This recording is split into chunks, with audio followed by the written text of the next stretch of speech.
The bright lights of Proxima Station's Grand Council chamber hurt Alan Carter's eyes. After 15 years as Earth's ambassador, he still wasn't used to them. He sat quietly at the small desk marked with Earth's flag, listening as the more important members of the Galactic Concord hawked over each other. 32 alien races made up the Concord. Humans were the newest and least respected members.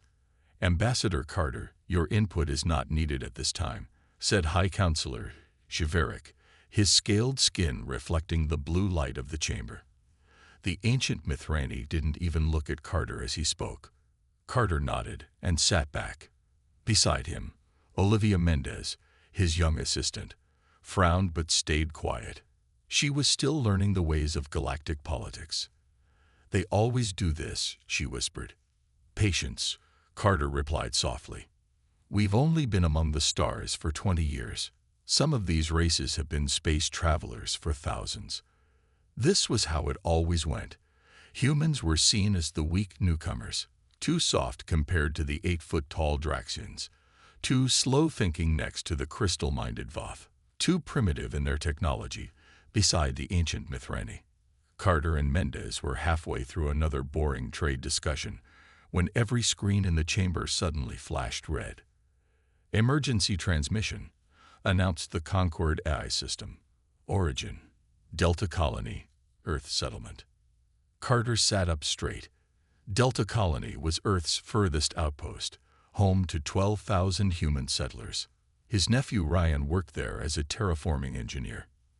The main screen showed a young woman with dirt and blood on her face. Alarms blared behind her. "This is Security Chief Grace Lawson of Delta Colony. We are under attack by Skarn forces. They came without warning. Hundreds of ships. Our defenses are failing. We need immediate help or everyone will." The transmission cut to static. The chamber went quiet for 3 seconds. Then everyone began talking at once. "The Skarn are Outer Rim raiders. Not our problem," growled the Draxian ambassador. "Delta Colony lies outside protected Concord space," hummed the Voth representative, its crystal body glowing softly. Carter stood up, his heart pounding. "That's a human colony with thousands of innocent people. We need to send help now." High Counselor Javerick raised a scaled hand for quiet. "Ambassador Carter, while this event is unfortunate, the Concord cannot risk wider conflict with the Skarn Empire over a minor border colony." "Minor?" Carter's voice rose. "There are 12,000 humans there. The Concord will send a formal diplomatic complaint to the Skarn leadership," Javerick continued, ignoring Carter's outburst. "We will demand explanation for this regrettable incident." Carter looked around the room. Not one of the 32 alien representatives met his eyes. Not one offered real help. In that moment, something changed in Alan Carter.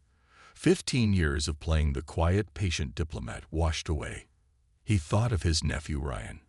He thought of Grace Lawson's terrified face on the screen. Carter pressed a button on his desk computer. A direct link to Earth opened. "This is Ambassador Carter. Authorization code Phoenix 7. Connect me to the President and Joint Chiefs immediately." The aliens watched with mild curiosity as Carter spoke quietly into his private channel for several minutes. When he finished, he walked to the center of the chamber. "Attention, representatives of the Galactic Concord," Carter said, his voice steady and clear. "As the authorized voice of Earth and all human colonies, I have a formal announcement." He paused, making eye contact with High Counselor Javerick. "Earth formally declares war against the Skarn Empire, effective immediately. Our forces are mobilizing as I speak." The chamber went completely silent. Many aliens looked at their translation devices, sure they had misheard. A single human declaring war against an empire that controlled 80 star systems. It was not just unexpected, it was unthinkable. Yet as they stared at Carter's calm, determined face, the representatives of 32 advanced civilizations felt something they had never associated with humans before. "What did you just say?" The Voth representative floated closer to Carter, its crystal body flashing with pulses of confused light. The Grand Council chamber erupted with noise. 32 alien species talking, shouting, and clicking all at once. High Counselor Javerick slammed his scaled hand down 3 times. The universal signal for order. Slowly, the room grew quiet again. Ambassador Carter, Javerick said, his voice cold, "Perhaps your translator is broken. No single species can declare war without Concord approval, especially not a minor one like humans." Carter stood tall. "We're not asking for permission or help. We're simply informing the Concord of our decision." Fleet Admiral Diane Russell, Earth's military representative, stepped forward. She was a short woman with sharp eyes and short gray hair. She tapped her data pad, and images appeared on the main screen. "This is what we know about the Skarn attack," she said. "And this is what Earth is doing about it." The first images showed Delta Colony burning. The next showed Earth ships moving into position. The Draxian ambassador laughed, a deep rumbling sound. "Your ships are toys compared to Skarn warships. You have 27 battle-ready vessels. The Skarn have hundreds. 243, according to our intelligence," Russell agreed calmly. "Then you know this is suicide," said the Mithrani counselor. "The Skarn will destroy your colony, your fleet, and possibly your homeworld." Carter and Russell shared a look. The aliens didn't understand humans at all. "This declaration will not be recorded," decided Javerick. "It is clearly an emotional outburst from a primitive species. The Concord will handle this matter through proper diplomatic channels." Carter bowed slightly. "As you wish, Counselor. But know this, Earth will act with or without your approval." As Carter and Russell left the chamber, whispers followed them. "Foolish humans. They'll be destroyed. Perhaps the Skarn will take them as slaves instead of killing them all." In the quiet of Earth's small embassy office on Proxima Station, Carter poured 2 glasses of water. His hand shook slightly. "Do you think we're doing the right thing, Admiral?" he asked. Russell's face was grim. The right thing would have been the Concord sending ships to help Delta Colony, but they chose not to. "So yes, we're doing the necessary thing." Carter's computer chimed. A message from Earth. "It's from General Keith Owens," Carter said, reading quickly. "Operation Longbow has launched. First strike teams are already at the edge of Skarn space." Russell smiled. "While the Concord was busy talking, we were busy acting." "They think we're using old-fashioned tactics," Carter said.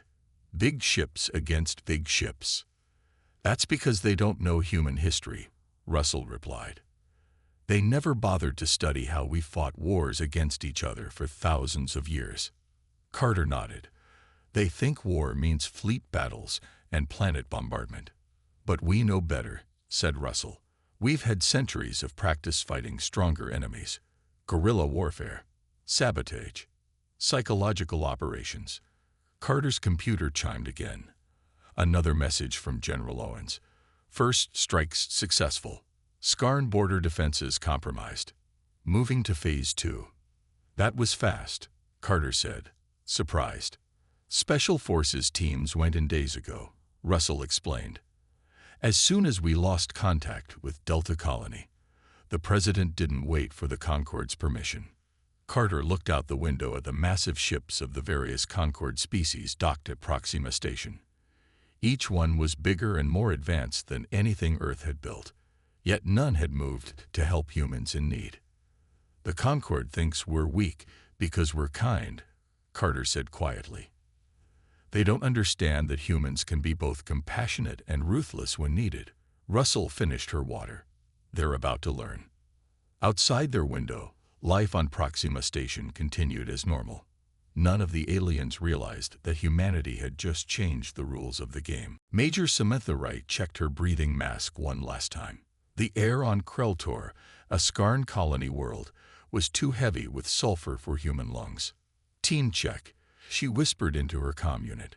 11 voices responded, each soldier ready. They wore no powered armor like Skarn troops. No energy weapons like Draxian warriors, just light combat suits, simple projectile weapons, and their training. Remember, Wright said, we're not here to win a battle. We're here to open a door. The 12 humans moved silently through the dense purple forest toward the Skarn Command Center. This facility controlled defense systems for 3 nearby Skarn worlds. Major motion sensors ahead, reported Private Ben Martinez, studying his handheld scanner. Wright signaled a halt. Skarn technology was advanced, but predictable. Every species in the galaxy used similar security systems, except humans. Centuries of fighting each other had taught humans thousands of ways to trick sensors. Wright removed a small device from her pack. It recorded and played back environmental patterns. Simple, but effective. 10 minutes later, they were inside the facility. "Too easy," whispered Sergeant Joe Garcia. "They really don't expect ground attacks, do they?" "The Skarn believe in ship-to-ship combat and orbital bombardment," Wright replied. "Personal combat is considered primitive." They reached the central computer core without being spotted.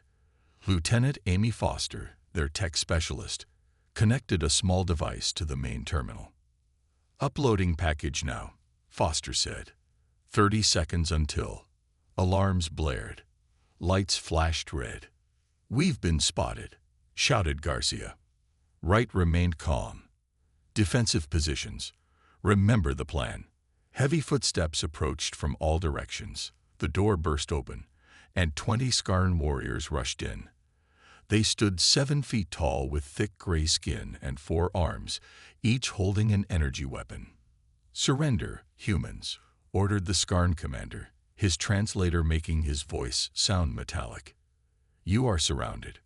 Wright slowly raised her hands. Her team did the same. The Skarn commander laughed. "This is the mighty human response. 12 soldiers with primitive weapons.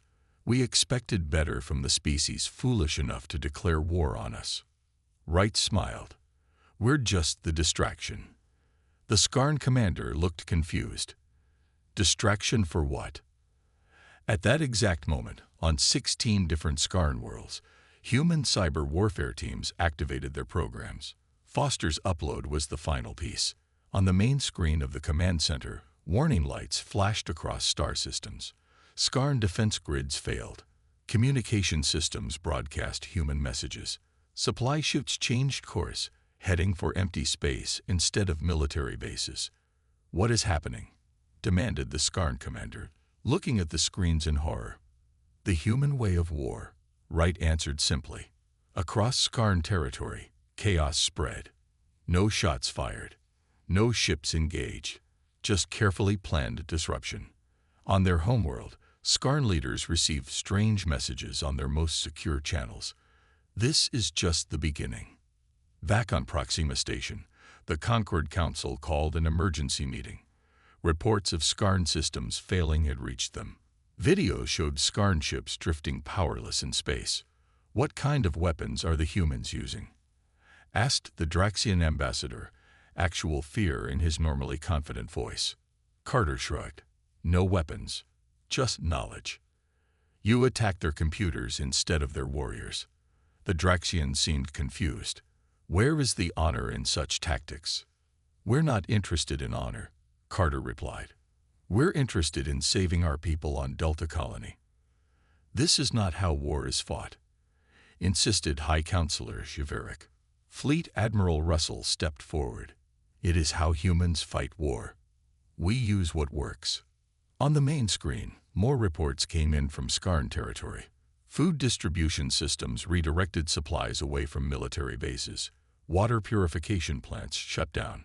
Power grids failed on 5 major worlds. "You do not fight as warriors," the Draxian ambassador said to Carter. "You fight like vermin." Carter nodded. "We fight to win." As the council watched in stunned silence, a new message arrived. The Skarn had discovered survivors from Delta Colony. 5,000 humans held as prisoners. The remaining 7,000 were confirmed dead. Carter's face showed no emotion, but his hands trembled slightly. "Now," he said quietly, "the real war begins." 3 weeks passed. The Skarn Empire was angry and confused. Their military bases couldn't talk to each other. Their food supplies went to the wrong places. Their ship's computers showed false information. And now, they were really mad. "The main Skarn battle fleet is moving," reported Admiral Russell during an emergency meeting on Proxima Station. 214 warships. They're heading straight for Earth. The Concord Council members whispered among themselves. No one had expected the Skarn to respond with such force. Ambassador Peltoth of the Radiant Collective approached Carter. The tall, glowing alien looked genuinely worried. "Ambassador Carter, you must surrender now," Peltoth urged. "The Skarn will destroy your home planet. No world can withstand such an attack." Carter looked calm. "We've been preparing for this." "Nothing can stop 200 warships," insisted Peltoth. Carter smiled slightly. "We'll see." He activated his communication device. "Admiral Russell, is Operation Guillotine ready?" "Yes, sir," Russell replied. "All systems are in position." The Skarn fleet moved quickly through space. Their emperor, Vorkash himself, joined the attack fleet. He wanted to watch Earth burn personally. The massive Skarn ships entered the Sol system. They expected to find human defenses, ships, space stations, weapon platforms. They found nothing. "Where are the human ships?" demanded Emperor Vorkash from his flagship's command center. "Scan the planet." "No defense grid detected," reported a Skarn officer. "Orbital platforms are empty. The humans appear to have abandoned their defenses." The Emperor laughed. "They ran away. Move the fleet into Earth orbit. Prepare planetary bombardment." As the Skarn fleet moved closer to Earth, a Skarn sensor officer noticed something strange. "Emperor, I'm detecting unusual energy readings from the planet's moon." "Ignore it," ordered Vorkash. "The moon has no weapons." The Skarn had never studied human history. They didn't know that for 50 years, humans had been secretly hollowing out parts of their moon. Inside were massive electromagnetic launchers, simple technology, but deadly effective. As the Skarn fleet reached optimal position, the moon's surface seemed to erupt. Thousands of small objects launched silently from hidden silos. They were simple metal rods, no explosives, no advanced technology. Just tungsten rods, 15 feet long and 1 foot wide. Moving at incredible speed, they tore through space toward the Skarn fleet. The first rod hit a Skarn cruiser and passed straight through it. The ship exploded, then another, and another. "What is happening?" screamed Emperor Vorkash as his flagship shook from a near miss. Alarm sirens blared throughout the Skarn fleet. Ships tried to turn, to escape, but Earth's gravity well held them in place as more rods launched from the moon. In just 10 minutes, half the Skarn fleet was destroyed. "How is this possible?" Vorkash demanded. "They have no advanced weapons." On the damaged Skarn flagship, a communication screen activated. Captain Frank Miller of Earth Defense Force appeared. "Emperor Vorkash, this is Earth. Surrender your forces immediately or be destroyed." "Never," screamed the Emperor. "No primitive species will defeat the Skarn." Captain Miller nodded sadly. "Then we have no choice." The second wave of rods launched from the moon. This time, they targeted the Emperor's flagship specifically. On Proxima Station, the Concord Council watched the battle in complete silence. The Skarn fleet, one of the most powerful in the galaxy, was being systematically destroyed by simple metal rods from a moon.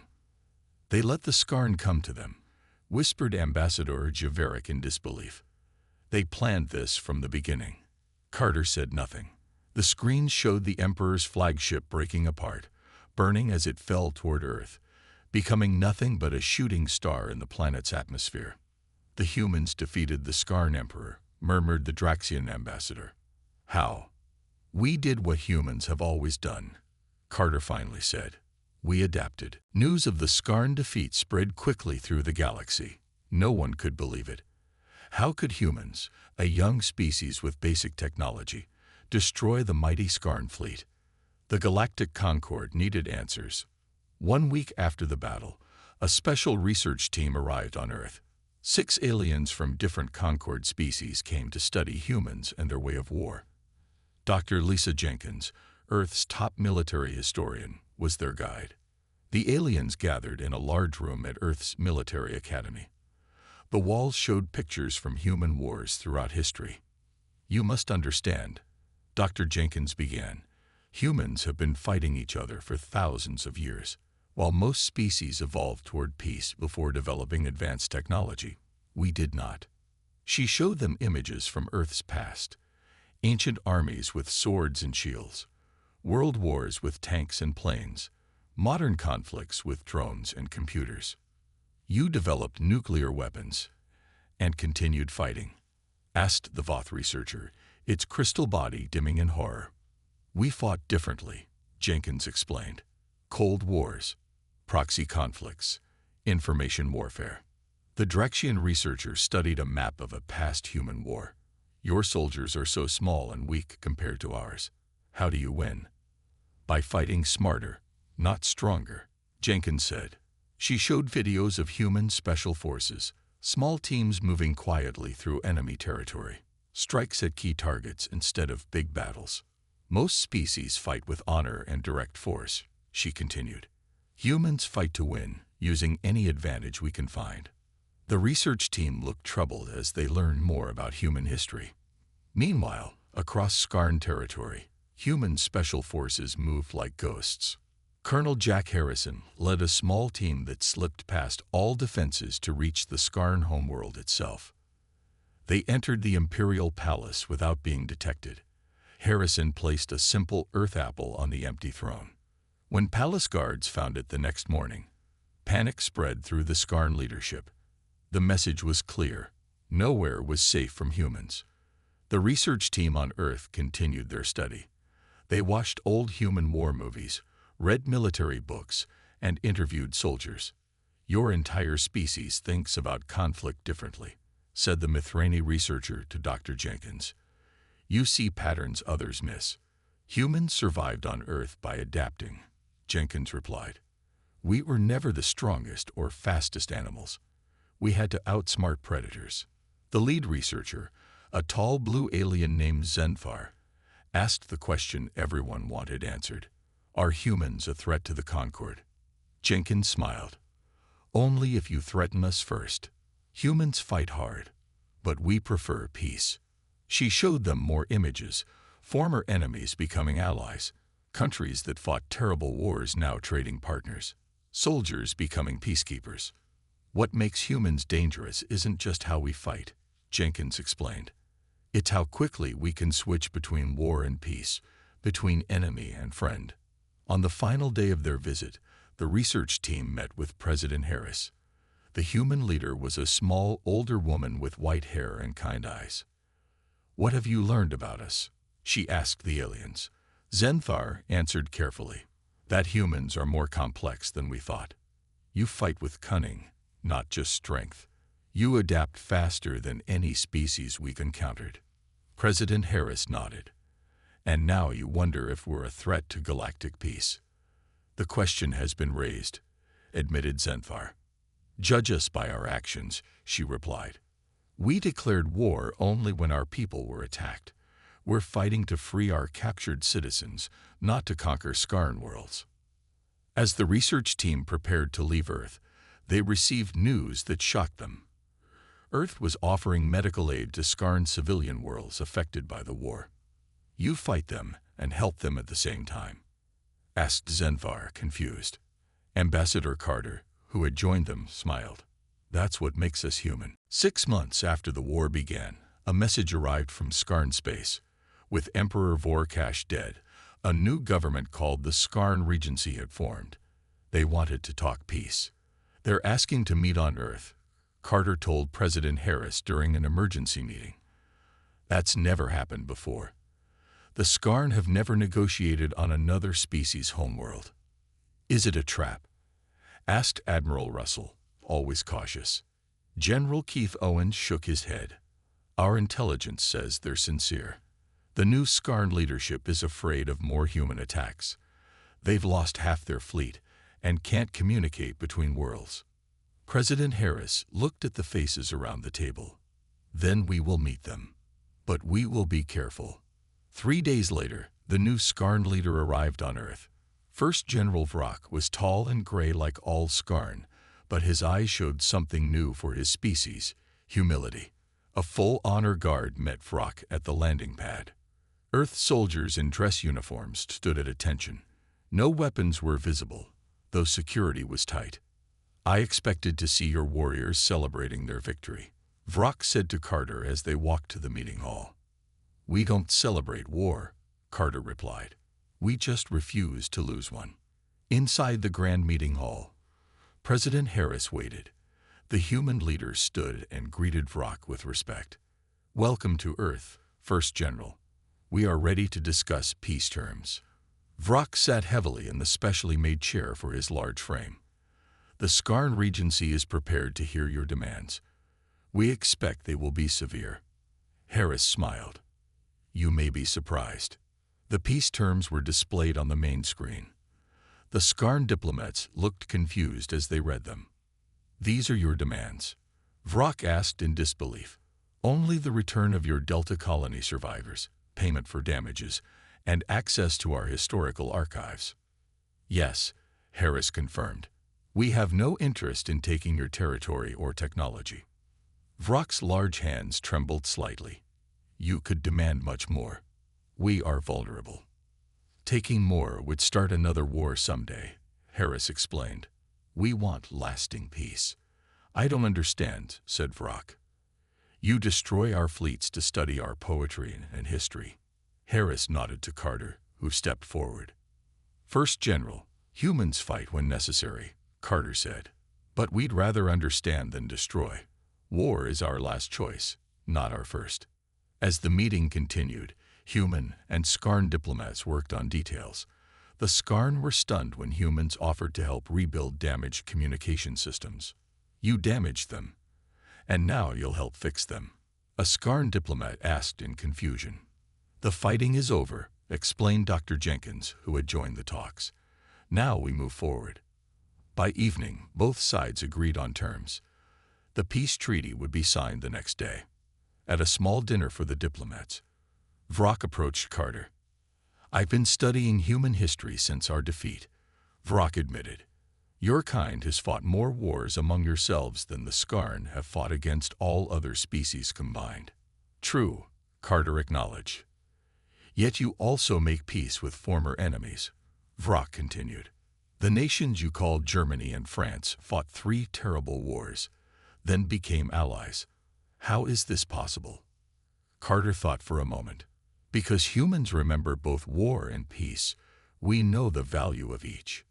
Vrock looked out the window at Earth's night sky. The Skarn only remembered conquest. Until now. The next morning, representatives from the Galactic Concord watched as the peace treaty was signed. Ambassador Javerick approached Carter privately. Your species contains contradictions I find difficult to reconcile, the Mithrani said. Carter smiled. That's our greatest strength. Across the room, human and Skarn diplomats were already discussing cultural exchange programs. Former enemies becoming something new. 1 year after Ambassador Alan Carter had declared war in the Concord chamber, he stood there again. This time was different. Every alien representative watched him with new eyes, with respect. Earth formally requests full membership in the Galactic Concord, Carter announced, his voice clear and strong. In the past, such a request from humans would have been met with laughter or dismissal. Today, the chamber was silent with attention. High Counselor Javerick spoke first. The rules state that a species must prove its value to the Concord before full membership. Has Earth done this? Carter nodded. We believe we have. He activated the main screen. Images appeared, not of war or battles, but of the aftermath. Human doctors treating injured Skarn civilians. Earth engineers helping rebuild damaged Skarn communication systems. The first cultural exchange program between the 2 former enemies. Humanity comes before you not as conquerors, Carter said. We've shown our strength in war, yes, But that's not why we deserve a seat at this table. We bring something unique, perspective. He displayed more images from Earth's history. The Berlin Wall falling. Former bitter enemies becoming trading partners. Peace treaties ending centuries of conflict. Humans aren't the strongest, smartest, or most advanced species here, Carter continued. But we understand something about survival that we can share. True strength isn't in defeating enemies, but in turning enemies into friends. First General Vrock, now the Skarn ambassador, stood up. This was unprecedented. A non-member speaking during a membership debate. The Concord rules allow me to speak as an affected party, Vrock said. His voice was formal, but held new warmth. 6 months ago, humans destroyed half our fleet and could have demanded our surrender. Instead, they offered partnership. He touched a control on his wrist, and new images appeared. The rebuilt Delta colony, where 5,000 human survivors had returned. Among them were Skarn diplomatic families, their children playing with human children. The Skarn Regency supports Earth's membership, Vrock concluded. One by one, other representatives stood to speak.